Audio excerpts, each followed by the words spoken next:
पूर्ण गणेरवाडी आणि भोगलेकर इथे रस्त्यावर बसलेले आहेत। तरी आज प्रशासन आमच्या न्यायिक मागण्या ऐकण्यासाठी इथे येऊन बसले, पण 21 महिने झालं प्रशासन होतं कुठं? जर प्रशासनानं दखल घेतली असती तर त्या कुटुंबाला आणि आमच्या वडिलांना विष प्राशन करायची गरज पडली नसती। आमचं गाव म्हणजे छोटंसं गाव तरी आहे। आमच्या भावाने जर कष्ट करून जर जगायचं नाही आणि आपली संपत्ती वाढवून जर म्हणजे वाढवायची आणि त्यांच्यावर जर मारून टाकणार असतील तर काय करायचं? लोकांनी संपत्ती घ्यायची नाही का? फक्त 4-2 लोकांनी तिथं परळीत संपत्ती घ्यायची का? आणि पोलीस प्रशासनाला हाताशी धरून इथल्या बसलेल्या बहुतांश लोकांवर खोटे केसेस आणि त्यांना मारहाण झाली तरी केसेस न घेण्याचं काम इथल्या पोलीस प्रशासनाने केलेलं आहे। आणि त्याच्याच तरी ते पोलीस प्रशासन आणि त्यांच्या ज्या बदल्या केल्या त्या प्रशासनाचे सीडीआर काढून जी न्यायिक मागणी ज्ञानेश्वरीताईंनी आमच्या सर्वांची आहे त्या मागण्या पूर्ण कराव्यात। नाहीतर इथून पुढे हे आंदोलन तर बेमुदत चालतच राहणार आहे। पण प्रशासनानं जर आम्हाला अल्टिमेटम देऊन तरी त्यावेळेस जर आमच्या मागण्या पूर्ण झाल्या नाहीत तर येथून पुढचे आंदोलन तीव्र करण्यात येतील। जे काही मसाजोगच्या लोकांनी आंदोलन केली त्यापेक्षाही तीव्रतेच्या आंदोलना गोपलावासी आणि कनेरवाडी वासी आम्ही मिळून करू आणि आम्ही न्याय मिळवून घेणार आहोत ही आमची ठाम भूमिका आहे। आम्ही इथून उठणारच नाही न्यायाशिवाय।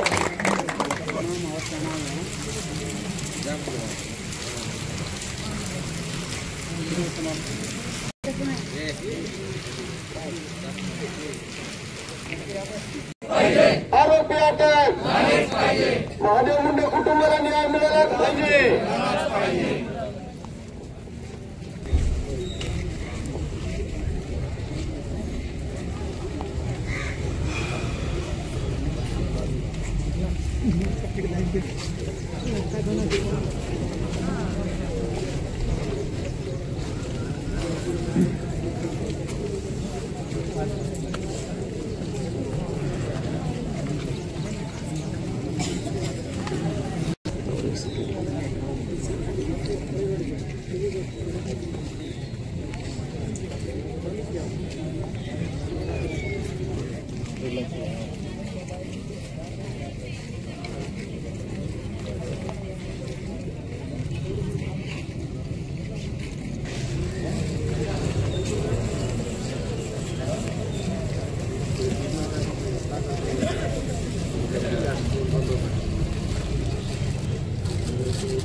लोकशाही मार्गाने उद्या हत्यार येऊ नयेत याची दखल तुम्ही घ्यावी आणि लवकरात लवकर बीड जिल्ह्याचं प्रशासन जागा करावं। जे घटनेने जे गाड्या पाठवण्यामध्ये आज ते व्यस्त आहे, गाड्या न पाठवता तुम्ही माणसं येऊ द्या समोर, लोकांना माहिती झालं पाहिजे की तुमचं म्हणजे प्रशासन काय काम करतंय।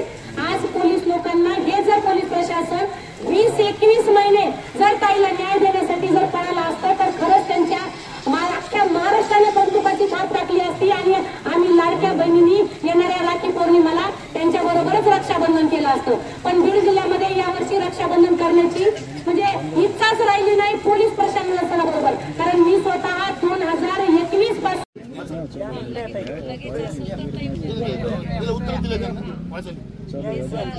वाचून दाखवता येईल म्हणजे त्यांच्या कानावर येऊ द्या म्हणजे त्यांना थोडंसं येऊ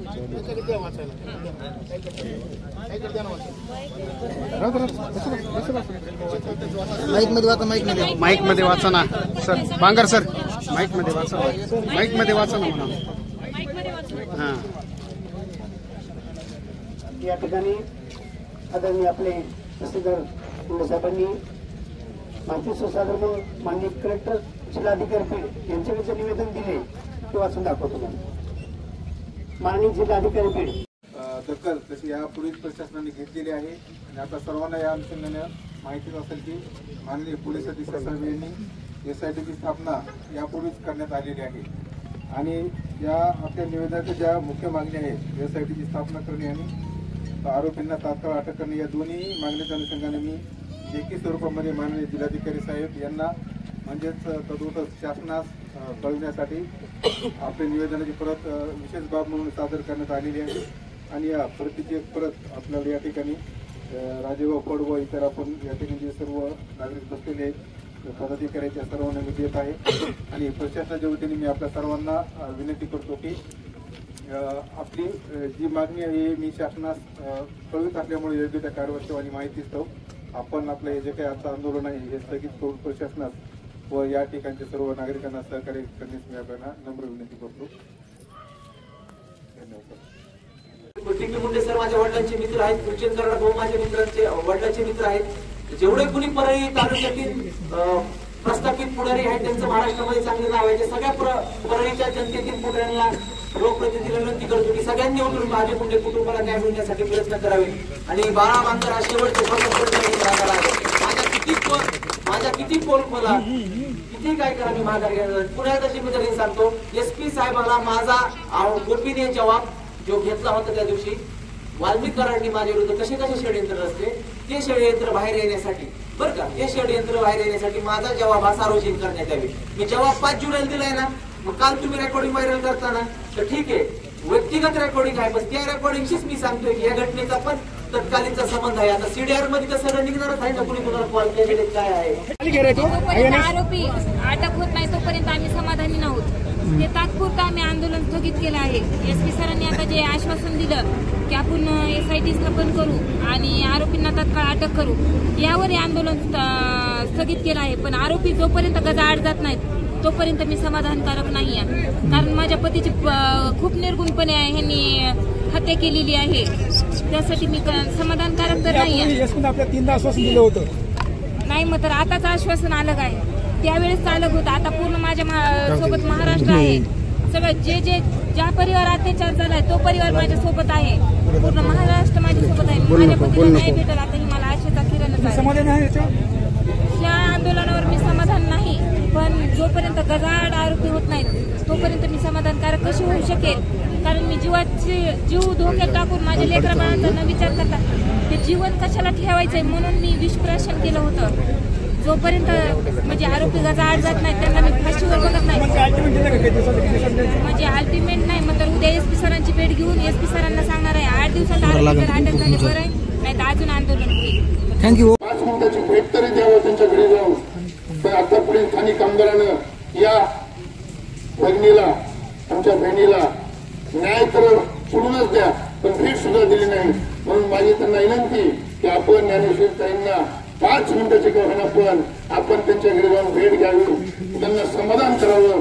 तपास कोणत्या दिशेने चाललाय कोणत्या दिशेने जाणार आहे किंवा तपास होणार आहे किंवा नाही होणार आहे.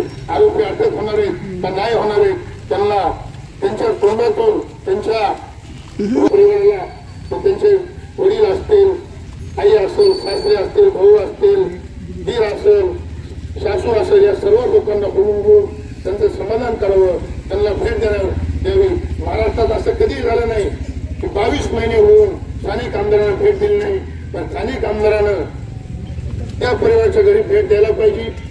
आमदार मतदान मागायला येतात तर काही संकट आलं ते हे झालं तर भेट द्यायला काय प्रॉब्लेम आहे ते त्यांना स्पष्ट करावं आणि त्यांना ज्ञानेश्वर ताईच्या घरी भेट द्यायला पाहिजे. 22 मिनिट अगोदर द्यायला पाहिजे. ही वेळ बोलण्याची आमच्यावर किंवा त्यांच्यावर यायला नाही पाहिजे. ते खूप समजदार आहेत. राज्याचे नेते मोठे माणसं आहेत हुशार आहेत पण भेट का दिली नाही त्याचं कारण अपरटतं. त्याचं कारणाचं कारण काय आहे न भेट द्यायचं हे मतदारसंघाला कळायला पाहिजे असं माझं स्पष्ट मत आहे.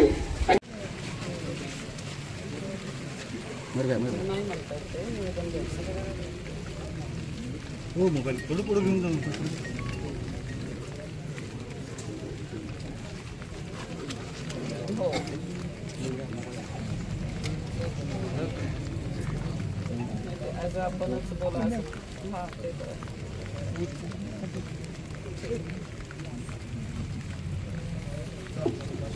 आरोपी अटक झालीच पाहिजे. आरोपी अटक झालीच पाहिजे. काय मध्ये आलेलं ते कारण त्यांची जी डिमांड आहे कुमावत साहेबांची आणि आरोपी अटक करायची ते कार्यक्षेत्र आपल्या अंतर्गत आहे. त्याच्या अनुषंगाने आम्ही त्यांना फक्त पत्रव्यवहार करू शकतो की याच्यामध्ये आम्ही वरिष्ठांना कळू किंवा वरिष्ठांकडे करू म्हणून विनंती करू. आपल्या अनुषंगाने काय आहे बोला, सरांना बोला.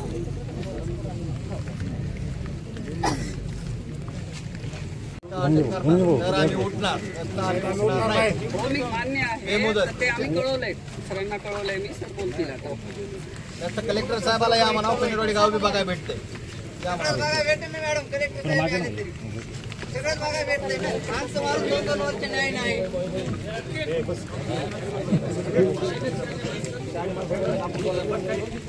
काय करीत नाही हे परत पोलीस स्टेशन आम्हाला सगळं माहित आहे. सानप साहेबांची बदली करायची गरज नव्हती ना. सानप साहेबांनी सगळं तुम्ही सीडीआर काय तुमचं ते काढा. सानप साहेबांनी तर आणा. सानप साहेबांची बदली केली कशाला तुम्ही? सानप साहेबांनी सगळं माहित आहे ना. सानप साहेबांनी तर परत पोलीस स्टेशनला ड्युटी द्या म्हणा. त्यांचा सीडीआर काय ते काढून घ्या आणि तात्काळ आरोपी अटक करा. अशी रस्त्यावर बसायची वेळ आणू नका म्हणा. आज इतर रस्त्यावर उद्या फरक सुद्धा येऊन बसू आम्ही.